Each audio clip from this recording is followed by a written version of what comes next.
Successful people are not people without problems. They have, as a rule, just as many problems and largely the same kind as everyone else. The difference is that they learn to solve their problems.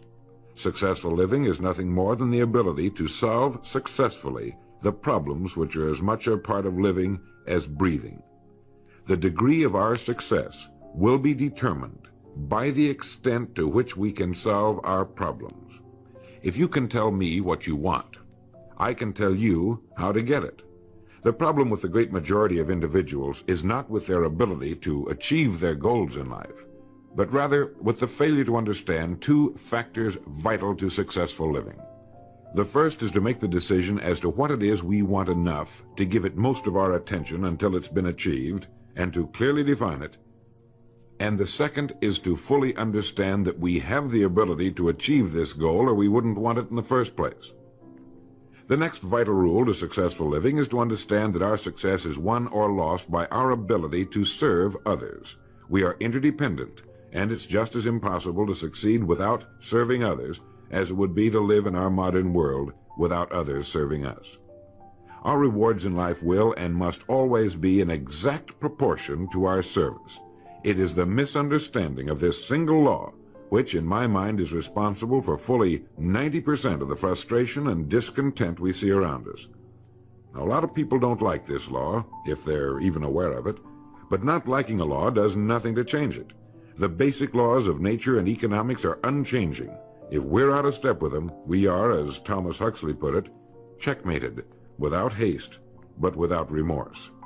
But to those who know and work with the laws, he said, they are paid with the overflowing sort of generosity with which the strong delight in strength.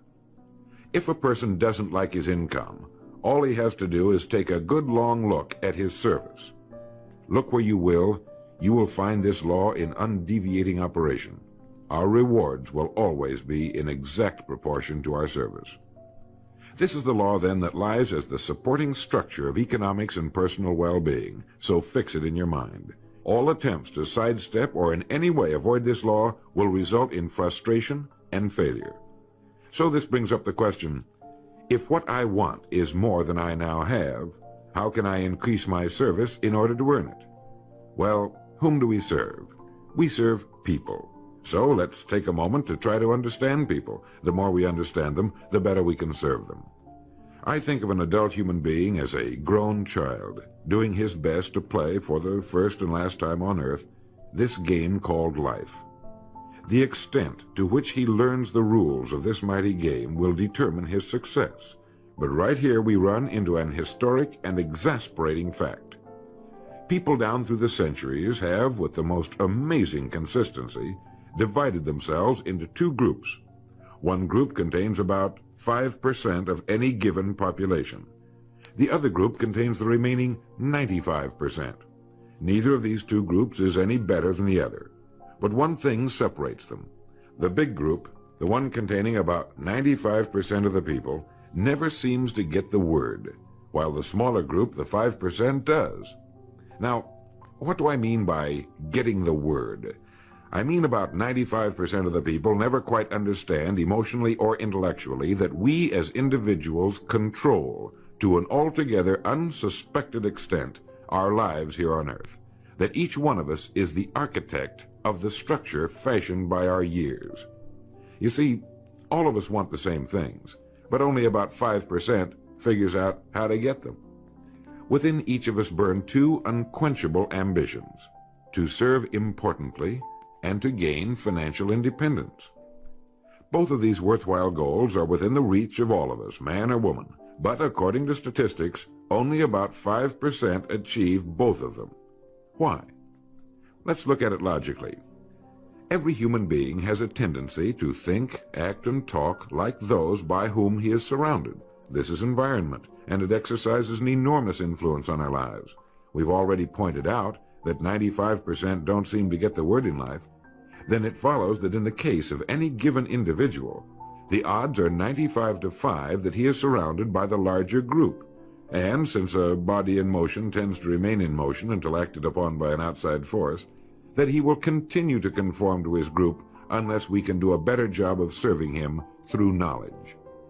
The failure of most people to live successfully is not caused by their lack of abilities, far from it, but rather in their failure to decide what it is they want, and understanding that our wants are governed by our talents and abilities, and that we are divided into two groups of roughly 5% and 95%, and that it's the 5% group which is successful.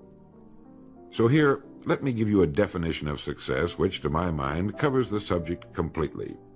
Success is the progressive realization of a worthy ideal. That is, anyone who knows where he is going in life is a success. At the moment he makes the decision of what it is he intends to accomplish, of what it is he considers a worthy ideal, he is successful. Once this goal has been accomplished, he is again, by our definition, a failure, until he establishes a new goal toward which to work. To my mind, this is what we as human beings were intended to do, to go through life from one achievement to another, and to finally come to the end of our road here on earth, still reaching, still working toward a new and better plateau on which to stand. For this is to live and live completely, to know as much as we can know, to serve as much as we can serve, to accomplish as much as we can accomplish. Well, since success is the progressive realization of a worthy ideal, why are we faced with only 5% who can be called really successful? Because the best estimates available tell us that only about 5% will ever decide upon and define the one thing they want. One thing, because we can only do one thing at a time. To my mind, the story of a person's life is the story of a quest, a search to which he devotes his life. We know that the happiest people on earth are those who know exactly what it is they seek and set boldly out to find it. And while we're all dreamers, the fortunate ones are those who have found a dream so exciting and worthwhile that they'll devote a part or all of their lives to making that dream come true. But while all dream, by far the great majority, that 95%, never realizes that a persistent daydream is often the point on which we should set our compass, the place toward which it is meant for us to journey. The tragedy is that the great majority shrugs off this built-in direction finder and returns to the wide, visible, well-marked road in life which they feel must be the best road because it carries the heaviest traffic. Well, let's make this point clear. The road in life with the heaviest traffic is not the best road to follow, for it is the road of the 95%. It is the road with no more opportunity and with 19 times as much competition. Here's what I'm asking you to do. Walk away from the 97%. Don't use their vocabulary. Don't use their excuses. Don't use their method of drift and neglect. Won't even walk around the block for their health. Won't even eat an apple a day. Won't even take the time to refine their philosophy for a better life. Walk away and join the 3%. Guess how many people can retire from the income of their own personal resources when it comes time to retire? Answer, 5%. In America, 5% of the people are independent. 95% are dependent. Take charge of your own retirement, you can multiply it at least by 5. Let the government take care of it, some company take care of it, you got to divide by 5. I'm asking you, take charge of your own retirement. Take charge of your own life. It happens to be one of the titles of my own cassette program, Take Charge of Your Own Life. That's what we've talked about here all morning. Take charge of your own day. Don't have days like most people have. You'll wind up broke and poor. Pennies, no treasures. Trinkets, no values. Change it all. And it starts as simple as an apple a day. It starts as simple as the first book of your new library. It starts as simple as the first journal that you get, and make the first entry that when people see it will say, this is the beginning of a study of a serious student. They're going to be healthy. They're going to be powerful. They're going to be rich. They're going to have it all. Look, they've committed themselves to a whole new journey. I'm asking you to do that. But what's easy to do is what? Easy not to do. But walk away from the 90%. Walk away from the 97%. Walk away from the 95%. Don't go where they go. Don't do what they do. Don't talk like they talk. Develop you a whole new language. Be part of the few. Guess when I went and got this little book, Richest Man in Babylon?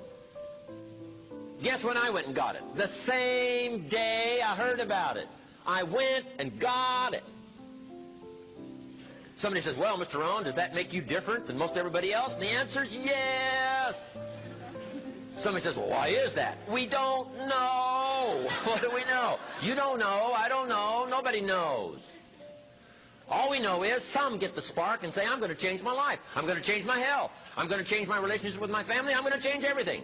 And if it starts with an apple, if it starts with a walk around the block, if it starts with a book, if it starts with a journal, whatever it starts with, I'm a candidate. I'm ready to go and change my life. I invite you on that journey. Once you look back on it, you will never turn back. You'll never go back to the old ways and the old language and the old neglect. Never. Cardiovascular problems alone in America create over 1,000 funerals a day. And 70% of it is neglect. I'm asking you not to hope they're going to fix this out here next year so that you'll be healthier. I'm asking you to pick up some new disciplines so that you will be healthier. Drive yourself to do it. Book by book, entry by entry. It's all available for you.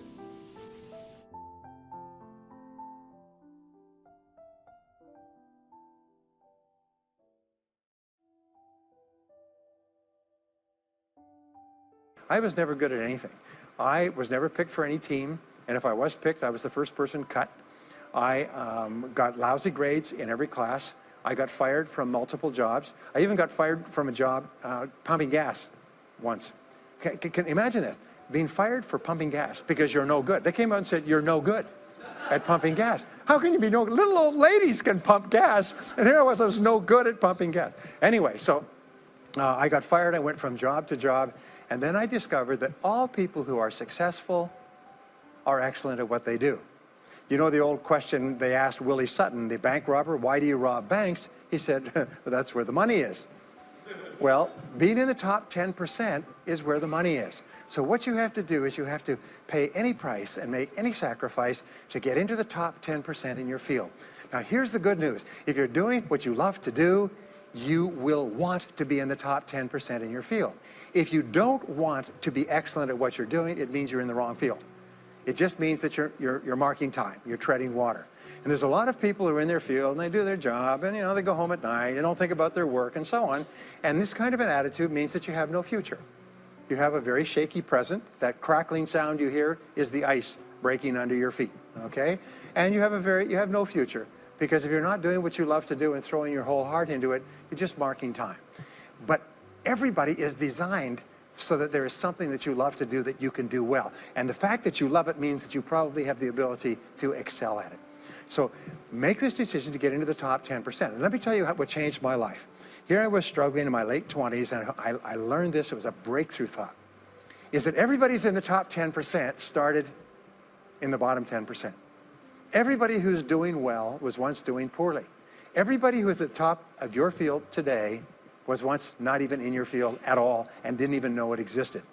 What that means is that if you're willing to pay the price and work hard and make the sacrifices, you can get into the top 10%. Now, how long does it take? It doesn't take a week or a month. Most people are really impatient. And to achieve mastery in your field takes 5 to 7 years. The time is going to pass anyway.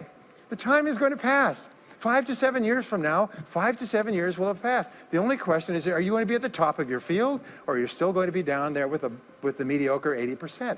And the wonderful thing is this is nobody's better than you, and nobody's smarter than you. If anybody else is at the top of their field, it means that you can be at the top of your field. Just go to them and find out how they got there, because they started at the bottom. Now, it may take longer for some people and less for others, but everybody who puts one foot in front of the other and keeps moving eventually gets there. And that's where all the rewards are.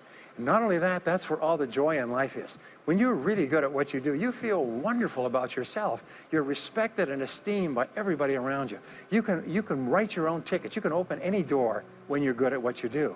Because you get up in the morning and you know you're good. And that is more important than the rewards that go with it. You become what you think about most of the time. You become what you think about most of the time. So what do you think about most of the time? And we have interviewed thousands and thousands of successful people. Do you know what successful people think about most of the time? One study at the University of Pennsylvania, 350,000 business people, entrepreneurs like yourself, were interviewed over a 22-year period. And they found that the top 10% thought very differently from average people. The top 10% thought about what they wanted and how to get it most of the time. They're always thinking about what they wanted and how to get it. So what do you think the bottom 80% were thinking about? They were thinking about what they didn't want and who was to blame. This seems to be a natural tendency worldwide. We're always thinking about who is to blame for our problems. We're always thinking about something that happened in the past that we cannot change. So top people think about what they want and the actions that they can take now to get the things they want. And they're so busy taking action, they don't have time to think about anything else. Now here's another discovery, and I spend many hours teaching this, is that you can only think one thought at a time. You can think a positive thought or a negative thought. If you think a positive thought, it pushes out all negative thoughts.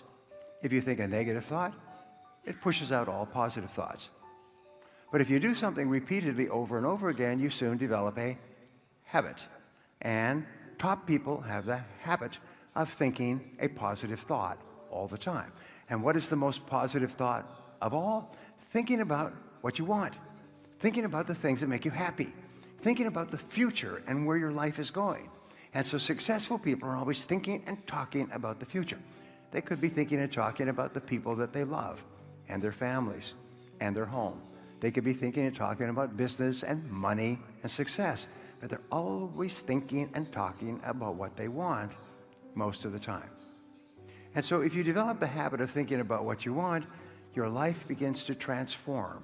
It's almost like a great ship in the ocean. As you begin to think different thoughts, the whole direction of the ship moves, and you go to a different destination.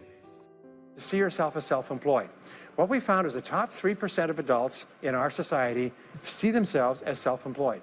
They see themselves as in charge of their own lives. When I started off my career as a young man, I was 21 years old, working as a construction laborer, living in a one-bedroom apartment, broke, taking buses 2 hours every morning to get to work, and buses 2 hours to get back. I still remember that, and I still remember a light going off one evening. I was sitting there in my little apartment, in my little kitchen alcove, and I suddenly realized that I was responsible, is that I was in charge of my own life, that no one was coming to the rescue. And it was one of the great turning points in my life. So what you find is that all exceptional people are highly responsible people. They look upon themselves as self-employed. Sometimes I'll ask an audience, I'll say, how many people here are self-employed? And some people will raise their hand and some won't. I'll say, now what's the true answer to this question? And the true answer is that everyone is self-employed. The biggest mistake you could ever make is to ever think you work for anyone else but yourself. Even if someone else signs your paycheck for you all your life, the most valuable people in any organization are the people who treat the company as though it belongs to them. They see everything that happens as affecting them personally. They're not the 9-to-5ers, the no-hopers that say, yeah, well, I go to work. When I'm not at work, I don't think about my work. These people, somebody has told them that's a clever way to think. It's the way losers think. Winners think about their company, and when they're not there, they think about how they can do it better. When something happens in their company, they take it personally because they see themselves as highly responsible. As a result, they're paid more, they're given more educational opportunities, they're promoted faster, and these are the people that eventually, like cream, rise to the top of every organization and every industry, the top 3%. There's a rule that says to achieve a goal that you've never achieved before, you have to develop a skill that you've never had before. You have to become excellent at something that you've not been excellent at before. There's always a price that you have to pay to achieve a new goal, and in our age, it's almost always the development of a new skill. So what is your new skill? When I work with companies, I say, what is the one thing that you offer to your customers that no one else can offer? Some of the other speakers will talk about this in great depth because it's one of the great questions. Why should somebody buy your product rather than buy the product of your competitor? But personally, you can ask, why should somebody hire you rather than hire someone else and pay them the same amount of money? In order to achieve something you've never achieved before, you have to become someone you've never been before. And it's a really important insight, is the qualities that you need to develop, qualities on the inside to become a self-made millionaire, are incredible qualities that make you a vastly better person. Not only better in terms of character, determination, discipline, decision-making, strength, and so on, but they make you a far better person. They round out your character in a far better way. So the real payoff of becoming wealthy is not because you can eat more, because how many more meals can you eat? How many more clothes can you wear? But it's the kind of person that you become, and then the kind of people that you associate, the kind of life that you have. So here's a simple way to become one of the highest paid and most productive people in society is do only number one tasks. Do only those things that are moving you every day toward the goals that you say you want to achieve. You want to earn more money, be happier, be healthier, move up in your business, have a nice house and a car, travel. Only do those things all day long. If you only do those things, the things that have great potential consequences, it transforms your life. Now here's another discovery. 95% of what you do comes from habit. And if you do something repeatedly over and over again, what do you develop? You develop a new habit. So what is the difference between people in the top 20% and people in the bottom 80%? And I've studied this for years. People in the top 20% have success habits, and people in the bottom 80% do not have those habits. So you can learn the habits of highly successful people. You can learn the habits of highly paid people. You can learn the habits of people who get into the top 10% and into the top 20%. And you can learn them with practice, because all habits are learnable. All skills are learnable. There is no limit to what you can accomplish if you just simply dedicate yourself to developing the habits of other successful people.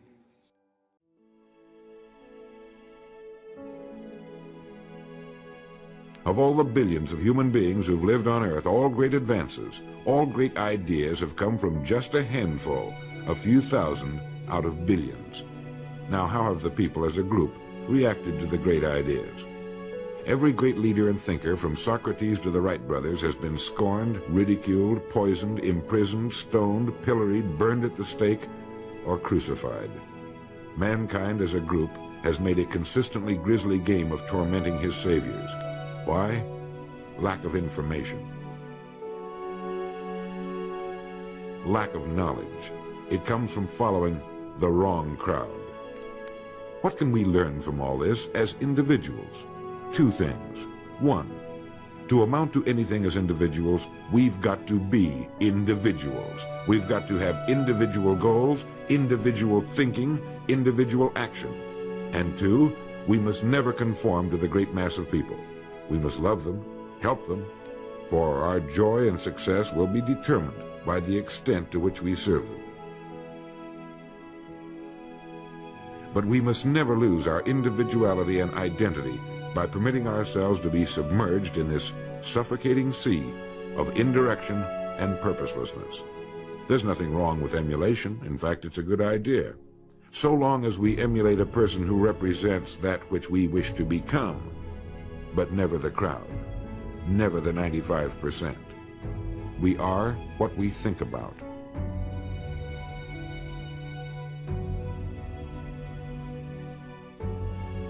Our minds, our thinking controls our destinies here on Earth to a degree totally unsuspected by the great majority of people. When you think about it a moment, it becomes so obvious, so clear and simple. Well then, if we become what we think about, and if we can control our minds, we can pretty well tell our own future.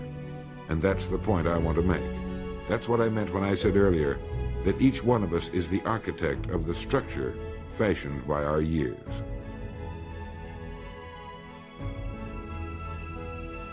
This means that if we're confused about what we wish to become or accomplish, our lives, our environment will mirror that confusion.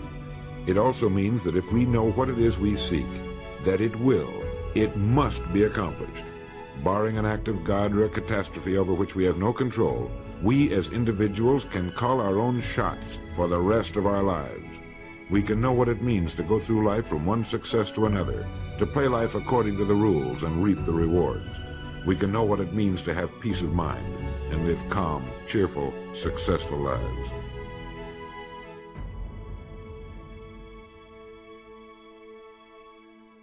Once you've decided on the most important idea to achieve your most important goal, then you have to concentrate single-mindedly on one thing until it's complete.